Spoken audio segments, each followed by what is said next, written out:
অমৃত আসলে কি? আমরা সবাই জীবনে অমৃত লাভ করতে চাই, কিন্তু এই অমৃত আসলে কি? এ কি অমরত্ব লাভ করার কোনো মন্ত্র, নাকি সামনে এগোনোর কোনো পথ, নাকি অমৃত সেই রস যা অসুর আর দেবতারা সমুদ্র মন্থন করে লাভ করেছিলেন, নাকি সেই ওষুধ যা ঋষি মুনিরা ভ্রমণ করে খুঁজে বের করেছিলেন? অমৃত যদি কিছু হয় তাহলে তা হলো আশা।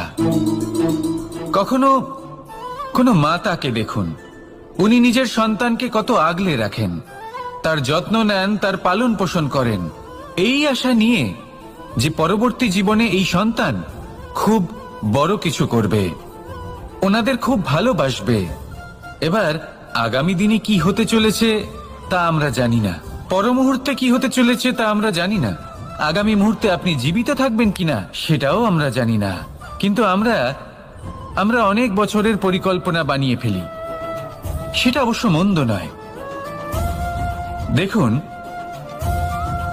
জীবন যাপন করার এই আশা, এটাই ভবিষ্যতের আধার হতে পারে। তাই এই আশা হলো গুরুত্বপূর্ণ, তাই একে নিজের সাথেই রাখুন।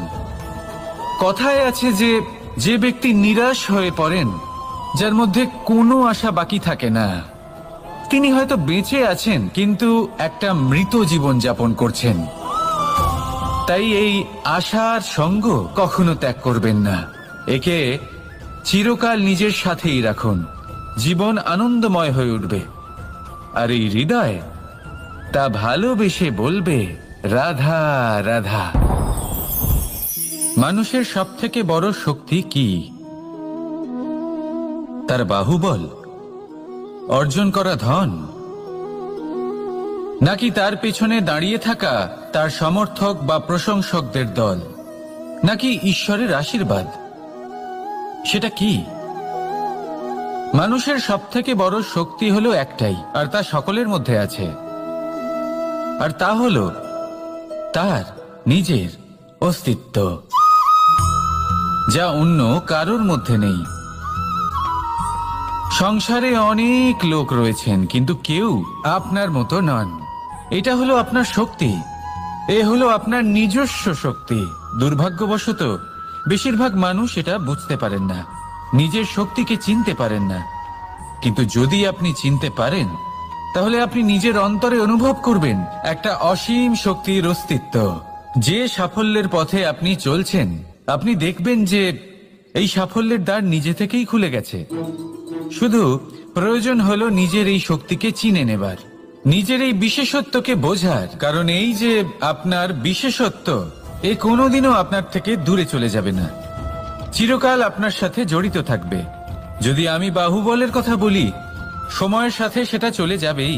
যদি কথা বলি অর্জিত ধনের, তাহলে সময়ের সাথে সেটাও চলে যাবে। মিত্র, পরিবার, বন্ধু, আশীর্বাদ, এই সবকিছু আপনার থেকে দূরে চলে যেতে চলেছে, সেটা আপনিও জানেন। কিন্তু এই যে আপনার অস্তিত্ব, আপনার বিশেষ শক্তি যা শুধু আপনার সাথে আছে, তা চিরকাল আপনার সাথেই জুড়ে থাকবে। দরকার হলো শুধুমাত্র এটা চিনে নেওয়ার, নিজের উপর বিশ্বাস রাখার, আর জীবনে এগিয়ে চলার। আপনি যদি এটা করেন, তাহলে সবাই এটা দেখে আপনার থেকে শিক্ষা নেবেন। তাহলে এটাই করুন, আর আমার সাথে ভালোবেসে বলুন রাধা রাধা। জীবনে অনেক সময় আমরা সমস্যার জালে এমন ভাবে জড়িয়ে পড়ি যে আমরা বুঝতেই পারি না যে আমাদের কি করা উচিত, কার সাহায্য চাইবো, কার সাথে দেখা করব, বুঝতেই পারি না। অনেক সময় এমন হয় যে সমস্যা আমাদের থেকে শুরু হয় না, অন্য কারোর থেকে শুরু হয়। অনেক সময় এই সময় এমন খেলা খেলে যে আপনি সেই সমস্যায় ফেঁসে যান। কিন্তু সমস্যা যেখান থেকেই শুরু হোক না কেন, সেই সমস্যার সমাধান আপনাকে করতেই হবে। অনেক সময় মানুষ এমন বলেন, আমার অতীত এত বাজে, সেটা শুধরে কি হবে? এই ভুলটাই তারা করে বসেন। দেখুন, আগে যা হয়ে গেছে, যা শুধুই অতীত, যা সত্য তা কখনো বদলানো যাবে না। কিন্তু এটাও সত্যি যে এখন থেকে সামনের যে পথ, সেটাও আপনার হাতে রয়েছে। আপনি একে ভালোও বানাতে পারেন, খারাপও বানাতে পারেন। তাই আপনার এটা শুধরে নেওয়াই উচিত। কারণ মানুষ আসলে তার নিজের অতীতকে নয়, তার বর্তমানকে প্রভাবিত করতে পারে। এই বর্তমানই পরবর্তীকালে অতীত হবে, যা আপনি শুধরে নিতে পারেন। তাই আপনি সেই চেষ্টাই করুন, নিরন্তর চেষ্টা করুন। ধনাত্মক দৃষ্টিভঙ্গি নিয়ে নিজের বুদ্ধি প্রয়োগ করুন, সাহসের সদ্ব্যবহার করুন, যাতে আপনার আগামী সময় আপনি আরো ভালো করে তুলতে পারেন। আপনার সমাপ্তি আর সমাপ্তির পথে এই যাত্রা, তাকে আপনি সুখময় করে তুলতে পারেন। তাহলে এটাই করুন আর আমার সাথে ভালোবেসে বলুন, রাধা রাধা। আমাদের এই বর্তমান আর ভবিষ্যৎকে সুন্দর করার উপায় কি? কেউ বলবেন আজ নিরন্তর পরিশ্রম করতে থাকো, কর্ম এবং চেষ্টা করতে থাকো। তার থেকেও বেশি গুরুত্বপূর্ণ কিছু আছে, বিগত অতীতের সাথে শান্তি স্থাপনা করা। কারণ অনেক সময় আপনার এই অতীত আপনাকে সামনে অগ্রসর হতেই দেয় না। আর অতীতের এই বিতৃষ্ণা যদি আপনি ভুলতে না পারেন, তাহলে বর্তমানের এই মিষ্টি সুখ আপনি কিভাবে উপভোগ করবেন? ভবিষ্যৎকে কিভাবে সুন্দর বানাবেন? যদি এটা করতে পারেন, তাহলে আপনি অনেক কিছু শিখবেন। দিন প্রতিদিন আপনার জীবন যা শিক্ষা প্রাপ্ত করার করে নিন, আর বর্তমান এবং ভবিষ্যৎকে আরো সুন্দর করে তুলুন। আর আমার সাথে ভালোবেসে বলুন, রাধা রাধা। কথায় আছে যে নিজে করে দেখো, নিজে অভিজ্ঞতা প্রাপ্ত করো, নিজে শেখো, নিজে জানো। এতে কোনো কিছুই অনুচিত নেই। দেখুন, এমন নতুন কিছু করা যা আজ পর্যন্ত কখনো কেউ করেননি, তার থেকে যে অভিজ্ঞতা আসবে তা না শুধু আপনার জন্য বরং সবার জন্য লাভদায়ক হবে। যারা আপনাকে দেখে শিখছেন তাদেরও এতে লাভই হবে। কিন্তু সমস্যা কোথায় উৎপন্ন হয় সেটা আমি আপনাকে বলি। আমাদের জীবনকাল এতটাও বড় নয় যে প্রত্যেক কাজ করে আমরা অভিজ্ঞতা দ্বারা কিছু শিখতে পারবো। এবার ধরুন, এই যে আগুন গরম হয়, এটা জানার জন্য সংসারের প্রত্যেক মানুষকে আগুনে হাত দেওয়ার কোনো প্রয়োজন নেই। সংসারে অনেক লোক রয়েছেন, অনেক মহাপুরুষ ছিলেন, বিদ্বান লোক ছিলেন, বুদ্ধিমান লোক ছিলেন, যাদের অভিজ্ঞতা দ্বারা আমরাও শিখতে পারি। ওনাদের জীবনকে দেখে আমরাও অভিজ্ঞতা লাভ করতে পারি। যদি এটা করেন তাহলে জীবন আরো কিছুটা সরল হয়ে যাবে। নয়তো আমাদের কাছে তো বিকল্প রয়েছেই। আগুনে হাত দিয়ে দেখুন, সমুদ্রে ঝাঁপ দিয়ে দেখে নিন, অনেক বিকল্প রয়েছে। সিদ্ধান্ত আপনারই। তাই সঠিক সিদ্ধান্ত নিন আর আমার সাথে ভালোবেসে বলুন, রাধা রাধা। জীবনে যখনই আমাদের সামনে কোনো সংকট আসে, তখন আমাদের সামনে দুটো পথ খোলা থাকে। প্রথম পথ ভয়ভীত হয়ে যাওয়া, দ্বিতীয় পথ সাহসের সাথে তার সম্মুখীন হওয়া। এই দুইয়ের উদ্দেশ্য সমান, লক্ষ্য হলো সমান, আত্মসুরক্ষা, জীবন রক্ষা। কিন্তু ভয়কে দুর্বল মনে করা হয় আর সাহসকে আপনার বল বলে মনে করা হয়। কারণ হলো এটাই যে ভয়, তা হলো শুধুমাত্র একটা প্রতিক্রিয়া, আর সেইখানে সাহস, এটা হলো একটা নিশ্চয়, একটা প্রতিবদ্ধতা। আর যদি সাহসের সাথে আপনি সংকটের সম্মুখীন হন, তাহলে হয়তো সেই সংকট আপনি চিরকালের মতো দমন করতে পারবেন। কারণ বিপদ যখন আসে তখন সর্বপ্রথম আমাদের দ্বন্দ্ব হয় এখানে, মনে। সেই বিপদের সম্মুখীন আমরা এখানে হই। যদি এই হৃদয়কে, এই মনকে আপনি সাহসী করে তুলতে পারেন, তাহলে তাতে কখনো ভয় আসবে না। আর সেই বিপদের সম্মুখীন হওয়াও সরল হবে, জয়লাভ করাও সরল হবে। তাই নিশ্চিত রূপে সাহস হলো অধিক শ্রেষ্ঠ। জীবনে যখনই কোনো সংকট আসবে, তখনই সাহসের সাথে তার সম্মুখীন হন। আর আমার সাথে ভালোবেসে বলুন, রাধা রাধা। পরিস্থিতি কখনো এটা ভালো থাকে, আবার কখনো মন্দ হয়ে যায়। কখনো এই পরিস্থিতি আমাদের পক্ষে থাকে, আর কখনো এই পরিস্থিতি অনুযায়ী আমাদের চলতে হয়। কোনো বিকল্প থাকে না। কিন্তু যখনই এই পরিস্থিতি খারাপ হয়ে যায়, তখন কি করা উচিত সেই প্রশ্ন মনে জেগে ওঠে। পরিস্থিতি যখন প্রতিকূল হয়, তখন আমরা কিছু হারালে তা হারিয়ে ফেলি, ঠিক আছে, কিন্তু যা বাকি আছে সেটা আমরা আগলে রাখতে পারি। পরিস্থিতিকে সামলে রাখার চেষ্টা আমরা অবশ্যই করতে পারি, শুধু সেটুকুই আমাদের হাতে রয়েছে। কিন্তু এর থেকেও বড় সমস্যা আছে, অহংকার। কখন প্রবেশ করে আমরা জানতেও পারি না। এই অহংকার আপনাকে বুঝতেও দেবে না যে আপনি সত্যি কিছু হারিয়েছেন। আপনার কিছুই যাবে আসবে না। দেখতে গেলে আকাশের সূর্য নিজের প্রকাশ হারিয়ে ফেলে যখন অন্ধকার ঘনিয়ে আসে। তাহলে আমরা কে হই? ওনার সামনে তো কিছুই নই। এই অহংকার আমাদের দমন করতেই হবে। এটা বিশ্বাস করতে হবে যে এই সমগ্র সৃষ্টিতে আমরা শুধুমাত্র একটা কণা, তার থেকে বেশি আর কিছুই নয়। বিশ্বাস করতে হবে যে আমরা ততটাও বড় নই যে কখনোই কিছুই হারাবো না। এবার যেদিন এই জ্ঞান আপনি আত্মস্থ করে নিজের আচরণ পাল্টাবেন, মনে রাখবেন সেই দিনই অহংকারকে দমন করতে আপনি পথে অগ্রসর হয়ে পড়েছেন। এই অহংকারকে দমন করুন আর আমার সাথে ভালোবেসে বলুন, রাধা রাধা। তালা অনেক পুরনো একটা আবিষ্কার। যবে থেকে এই সংসারে বহুমূল্য বস্তু নির্মিত হয়েছে, তবে থেকেই এই তালা নির্মাণ হয়েছে। তবে থেকে এর ব্যবহার করা হয়েছে, যাতে উচিত সময় এলে পরে আমরা আমাদের বহুমূল্য জিনিসগুলো সুরক্ষিত রাখতে পারি এবং সময় এলে পরে বের করে সেগুলি ব্যবহার করতে পারি।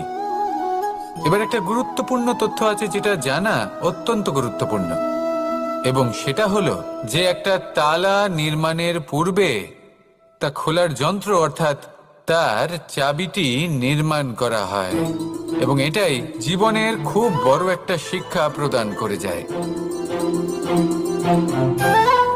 আমাদের জীবনে যখনই কোনো সমস্যা আসে তখন ভয়ভীত হওয়ার কোনো দরকার নেই, কারণ এই প্রকৃতি, এই ঈশ্বর এই সমস্যার সমাধান তথা এর চাবি আগে থেকেই নির্মাণ করে রেখে দিয়েছেন। শুধু দরকার হলো সেই সমস্যার ঊর্ধ্বে উঠে সেই সমাধান খুঁজে বের করা। মানুষ অনেক সময় সমস্যা দেখে ভীত হয়ে পড়েন, চিন্তিত হয়ে পড়েন, নিজের বিবেক হারিয়ে ফেলেন। আপনার শুধু এই মনকে শান্ত করা প্রয়োজন। এই শান্ত মনের সাথে এই সমস্যার নিবারণ খুঁজে নিতে হবে। তাই সমস্যা যতই তীব্র হোক না কেন, ভয় পাওয়ার কোনো প্রয়োজন নেই। পরম শান্ত মনে সমাধান খুঁজে বের করুন। আসুন আমার সাথে ভালোবেসে বলুন, রাধা রাধা। মানুষ বড়ই বিচিত্র প্রাণী। অধিক থেকে অধিকতর ধন লাভ করার চেষ্টায় নিজের শরীরকে নষ্ট করে ফেলেন, নিজের শক্তি হারিয়ে ফেলেন, নিজের সামর্থ্য হারিয়ে ফেলেন। আর যে ধন লাভ করেন সেটা কোথায় যায়? সেই শক্তি, সেই সামর্থ্যকে আবার ফিরে পাওয়ার জন্য। আর কিছু মানুষ জীবন এমন ভাবে যাপন করেন যেন তা কখনোই শেষ হবে না, কিন্তু শেষ তো সবারই হবে। আর যখনই শেষটা কাছে চলে আসে তখন মানুষ এটা বুঝতে পারেন যে সে জীবনকে উপভোগ করেননি। তার কারণটা কি? লালসা। এই লালসা জন্ম দেয় লোভকে, আর এই লোভ জন্ম দেয় আপনারই বিনাশকে। সেই জন্য আজ আপনার কাছে যা কিছু আছে, যেমনটা আছে তার সাথে জীবন যাপন করুন, পূর্ণরূপে যাপন করুন। আপনার কাছে যতই ধন, শক্তি, মান থাকুক, তা সবার মধ্যে ভাগ করতে শিখুন। ভাগ করলে ভালোবাসা বাড়ে, আর এই ভালোবাসা দ্বারা জীবন আরো সুখময় হয়ে ওঠে। তাহলে আসুন আর আমার সাথে ভালোবেসে বলুন, রাধা রাধা। মানুষ সত্যের সাথে অবগত হবার জন্য ব্যাকুল হয়ে থাকে, চিরকাল চেষ্টা করতে থাকে। জন্ম থেকেই তার মনে এই ইচ্ছে জাগ্রত হয় সত্যিটা কি সেটা জানতে। এবার এই ইচ্ছে, এটা পূর্ণ কিভাবে করা যেতে পারে? কারণ মনে হয় যে জ্ঞান অর্জন করলেই এই ইচ্ছে পূর্ণ হতে পারে। তাই কেউ কেউ জ্ঞানের পেছনে ছুটতে থাকেন। কেউ এটা ভাবেন যে এই ইচ্ছে পূর্ণ করা যেতে পারে ধন আর শক্তির দ্বারা, তাই তারা ধন আর শক্তি প্রাপ্ত করতে চান। কেউ আবার ভাবেন যে অন্তরের মন্থন দ্বারা এটা সম্ভব হতে পারে। এবার এটাও সত্যি যে মন্থন করলে অমৃত লাভও সম্ভব হতে পারে, কিন্তু তার জন্য এই মন্থন করার জন্য একটা উচিত দিকে অগ্রসর হওয়া প্রয়োজনীয়। উচিত সংযমের দ্বারা সামনে এগোতে হবে, আর কোনো আশা না করে সামনে এগিয়ে যেতে হবে, তবেই এটা সম্ভব হতে পারে। একটা বাদ্যযন্ত্রের কথা ভেবে দেখা যাক। তার থেকে সুর তখনই নির্গত হয় যখন তার তারগুলি ঠিক করে বাঁধা হয়। যদি বেশি বেঁধে ফেলা হয় তাহলে তার ছিঁড়ে যেতে পারে, আর যদি ঢিলে থেকে যায় তাহলে তার থেকে উচিত সুর নির্গত হবে না। একটা অত্যন্ত গুরুত্বপূর্ণ কথা মনে রাখবেন, সত্যকে লাভ করার প্রাথমিক আধার হলো অনুশাসন।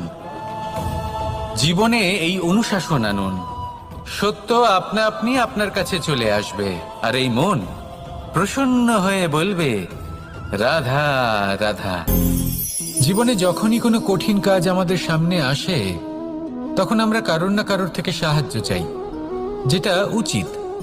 কিন্তু যদি যে কোনো ছোটখাটো বিষয়ে আমরা সাহায্য চাইতে শুরু করি, তাহলে কি হবে? তাহলে আমরা নিজেদের সামর্থ্য, নিজেদের যোগ্যতাকে কখনো বাড়তেই দেব না, না আমাদের শক্তি কখনো বাড়বে। কারণ এটা আমাদের অভ্যেস হয়ে যাবে। যাই ঘটুক, আমরা কারোর থেকে সাহায্য চাইতে চলে যাব, এটাই আমাদের স্বভাব হয়ে যাবে।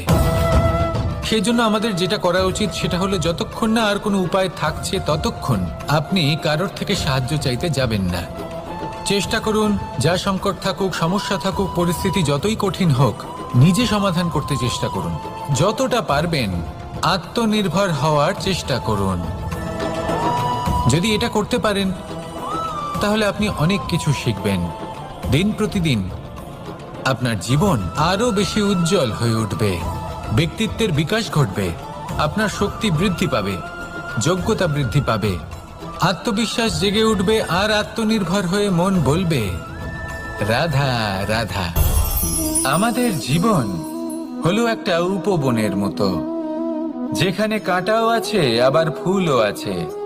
আর যদি আপনি ফুল লাভ করতে চান, তাহলে কাঁটার সংস্পর্শে তো আপনাকে আসতেই হবে। এটাই জীবনের সত্য। আমাদের জীবনে, আমাদের পরিবারে, আমাদের সমাজে দেখবেন ভিন্ন ভিন্ন ধরনের মানুষ আছে। কেউ আছেন দুর্জন, কেউ সজ্জন, কেউ শত্রু হন তো কেউ মিত্র। যদি আপনি দুর্জনদের কাছে যান, তাহলে শুধুই কষ্ট পাবেন। যদি আপনি শত্রুর কাছে যান, তাহলে ঝামেলায় জড়িয়ে পড়বেন। তার চেয়ে ভালো আপনি সজ্জনদের কাছে যান, আনন্দ এবং জ্ঞান লাভ করবেন। নিজের মিত্রদের কাছে যান, আপনি সাহস লাভ করবেন। আরো একটা কথা বলি, এই জীবন এত বড়ও নয় যে আপনি প্রত্যেক সমস্যায় প্রত্যেক মানুষের সাথে ঝামেলায় জড়াবেন। শুধু যার সাথে আপনার মনের মিল হবে তাকে প্রণাম করুন, আর যার সাথে মনের মিল হবে না তাকে দূর থেকে প্রণাম করুন। কিন্তু মনের মধ্যে থেকে প্রেমের বোধ কোথাও যেতে দেবেন না, কারণ এই ভালোবাসাই শেষ মুহূর্তে আপনার উচিত পথ প্রদর্শন করবে। তাই এই ভালোবাসাকে মনে জাগ্রত রাখুন, আর এই ভালোবাসার সাথেই বলুন রাধা রাধা।